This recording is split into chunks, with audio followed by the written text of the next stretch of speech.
PKKMB 2024 membangun generasi cerdas, berkarakter, dan berdaya saing global. Perkenalkan, nama saya Rehatul Janah. Saya dari kelompok 18. Program studi saya Pendidikan Guru Sekolah Dasar.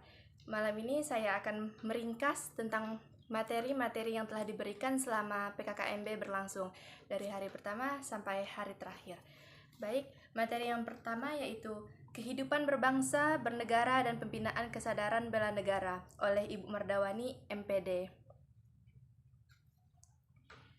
Di sini pembahasannya, kita tahu kan, Indonesia terdapat banyak suku, yaitu 1128 suku yang ada di Indonesia. Sedangkan yang lain, ke negara yang lain, Jepang misalnya, Jepang 4 suku yaitu Yamato 96%, Ainu, Ryukyu, Burakumin 4%. Pulau di Indonesia juga tak kalah banyaknya. 17.504 pulau dengan seluas 1.922.570 km. Pembahasan yang kita akan bahas malam hari ini yaitu tentang permasalahan di negara kita ini. Sekarang masih sering terjadi demo-pendemo kan. Itu akibat dari CASIS 9,5% rakyat Indonesia. Bahkan ada tertinggi-tertingginya ingin sekali Pancasila diganti.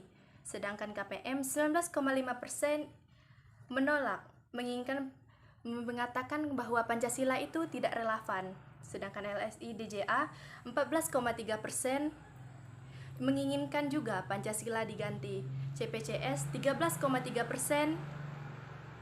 mengatakan bahwa ingin mendirikan agama Islam secara penuh, ibaratkan lebih mengutamakan agama Islam. 4 pilar kebangsaan profil pelajar Pancasila yang harus diterapkan di kehidupan itu yaitu pengetahuan, sikap, will, good, and commitment. Yaitu kita perlu didasari pertama pengetahuan, kedua sikap, kedua niat baik. Ya, will good itu niat baik. Keempat baru komitmen. 4 konsensus dasar yang ada di Indonesia yaitu Pancasila, NKRI, Bhinneka Tunggal Ika, dan Undang-Undang Dasar. Masalah negara tidak jauh dari kesadaran multi, korupsi, lingkungan, desintegritas bangsa, dekadensi moral.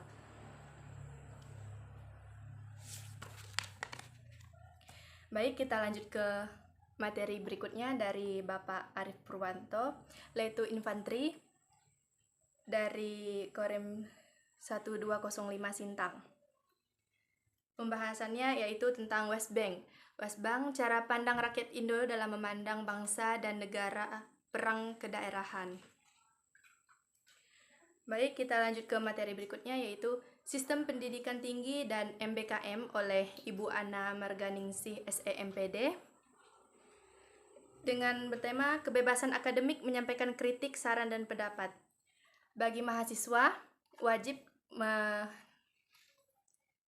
menyampaikan saran, kritik apabila itu tidak berkenan dengan hati. Itu boleh dilakukan. Baik, lanjut ke materi berikutnya.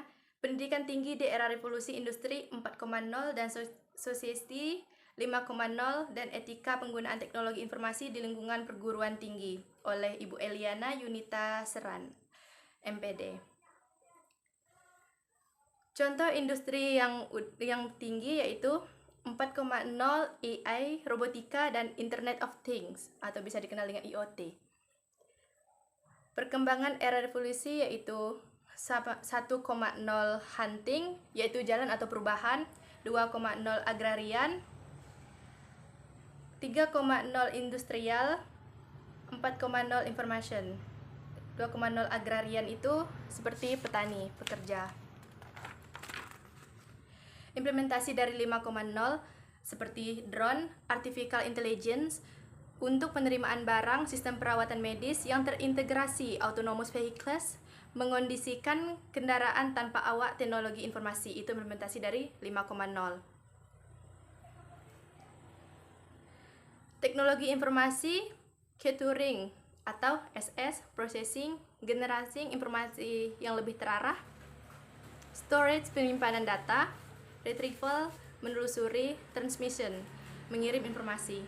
Baik, lanjut ke materi berikutnya.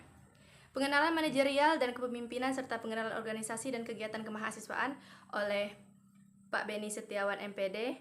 Manajerial itu yaitu proses mengelola sumber daya untuk mencapai tujuan, sedangkan kepemimpinan itu kemampuan mempengaruhi dan memotivasi orang lain untuk mencapai tujuan bersama.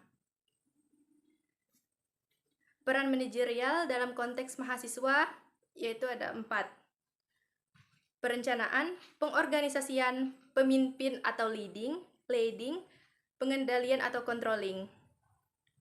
Gaya pemimpin yang harus dimiliki oleh mahasiswa yaitu demokratis, otokratis, transmisional. Langkah-langkah praktisnya yaitu terlibat dalam kegiatan ekstrakurikuler dan organisasi kampus, mengikuti pelatihan menerima umpan balik. Seperti komunikasi. Komunikasi itu adalah efektif menerima umpan balik dalam tim. Kolaborasi itu yaitu ingin mencapai tujuan bersama-sama. Baik, lanjut ke materi selanjutnya. Pengenalan nilai budaya, etika, tata krama, norma kehidupan kampus, dan plagiarisme serta bijak dalam penggunaan media sosial oleh Bapak Dr. Hilarius Jagoduda, SSI MPD. Budaya kampus, sumber nilai, agama, sumber nilai atau agama, komunitas ipteks, masih negara atau nilai budaya kampus. Perilaku dalam berinteraksi dengan lingkungan kampus, budaya, akademik, intelek, kritis, inovatif, teknologi, bersih. Sains adalah alat untuk mencari kebenaran. Lanjut ke materi berikutnya. Pembentukan karakter mahasiswa, anti perundungan dan pencegahan tindakan asusila serta kekerasan seksual di kampus, penyalahgunaan narkoba dan anti korupsi oleh Bapak Yohanes B. Mulyadi, Esfil MPSI. Asusila itu yaitu perbuatan yang melanggar norma atau aturan kesopanan. Jenis asusila itu yaitu pelecehan seksual, cabul, perzinaan, pemerkosaan, perdagangan anak, kekerasan seksual. Baik, lanjut ke berikutnya, materi berikutnya. Motivasi belajar di perguruan tinggi oleh Bapak Herpanus SPMA PhD. Dorongan yang motivasi itu ialah dorongan yang timbul pada diri sendiri secara sadar atau tidak sadar untuk melakukan sesuatu tindakan dengan tujuan tertentu. Lanjut ke berikutnya, materi berikutnya lagi. Muatan lokal perguruan tinggi oleh Bapak Dr. Yakobus Bustami, SSI MPD. Pokok bahasan itu K3L, keselamatan kerja, kebersihan, lingkungan. Fixed mindset itu adalah mengunci pikiran atau pikiran kita tuh terbatas. Jadi kayak buang sampah sembarangan, selalu mengampangkan sesuatu, bodoh amat gitu. Kalau growth mindset ini pikiran luas dan selalu bertambah. Jadi dia itu selalu bergaul sama orang-orang yang bisa ngebuat dia menuju masa depan. Lanjut ke bab berikutnya, materi berikutnya. Muatan lokal perguruan tinggi oleh Ibu Emiliana Dewiwati Pelipa MM. Memahami literasi keuangan, memahami pendapat dan pengeluaran. Pendapatan yaitu active income, passive income. Pengeluarannya itu produktif, konsumtif. Kesannya konsumtif, tapi produktif. Kayak misalnya biaya kuliah atau untuk belajar, kan itu produktif tuh. Konsumtif tapi produktif. Active income itu yaitu pendapatan yang didapatkan dari kerja, sedangkan passive income itu tidak bekerja tapi mendapatkan hasil. Kalau portfolio income, pertambahan nilai atau mata uang. Kayak active income nih, misalnya kita bekerja, kita kan digaji tuh sama bosnya. Berarti pendapatan kita tuh dari gaji kita, dari bos kita. Passive income nih kita tidak bekerja tapi mendapatkan hasil. Kayak misalnya kita dikasih orang tua kita uang, itu kita dapat dari orang tua. Berarti itu namanya passive income. Sedangkan portfolio income, pertambahan nilai, misalnya kita beli tanahnya harga 2.500.000, terus kita jual tahun depan itu 5.500.000. Nah, itu berarti tambahan nilai ya, mata uang. Hindari pengeluaran ini langsung habis. Itu passive spending. Walaupun tidak digunakan tetap dibayar. Bijak menggunakan uang yaitu pakai Y, ada rumusnya yaitu Y sama dengan C tambah I tambah S.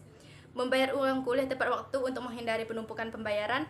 utamakan kebutuhan bukan keinginan. Contoh ya, kebutuhan itu kayak minum. Minum itu kan kebutuhan kan. Kalau abis minum kita tiba-tiba kepengen jus, itu berarti keinginan kita. Jadi kalau misalnya kita mau membelikan itu, kita harus mikir-mikir lagi ya. Lanjut. Invisible spending itu kayak dirampok tanpa disadari. Itu kayak misalnya kita tuh ngubazir uang, buang-buang duit gitu, tanpa sadarin uang kita udah habis gitu kan. Kita nengok, lihat baju bagus, beli, lihat ini itu, beli gitu, tanpa sadari uang kita tuh udah menipis. Berarti kita tuh secara nggak sadar uang kita tuh udah dirampok gitu kan, dirampok sama keinginan kita sendiri. Simbol yang saya maksud tadi, Y sama dengan C tambah I tambah S, yaitu Y yaitu pendapatan, C yaitu konsumsi, I investasi, S saving.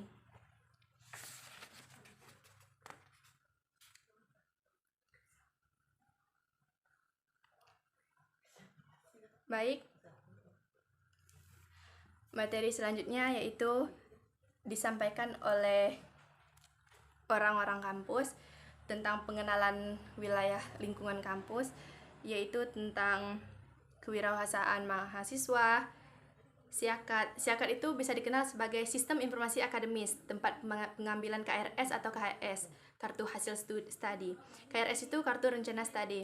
Jadi kalau kita masuk kuliah tanpa KRS sama KHS nih, berarti kita mahasiswa ilegal karena kita tidak terdaftar ibaratnya ya. Itu ada tadi dari pelayanan BAUK, ada lagi dari layanan kesehatan di Klinik Persada Nusantara. Baik, hanya itu yang dapat saya sampaikan dari ringkasan materi selama PKKMB. Sekian, terima kasih.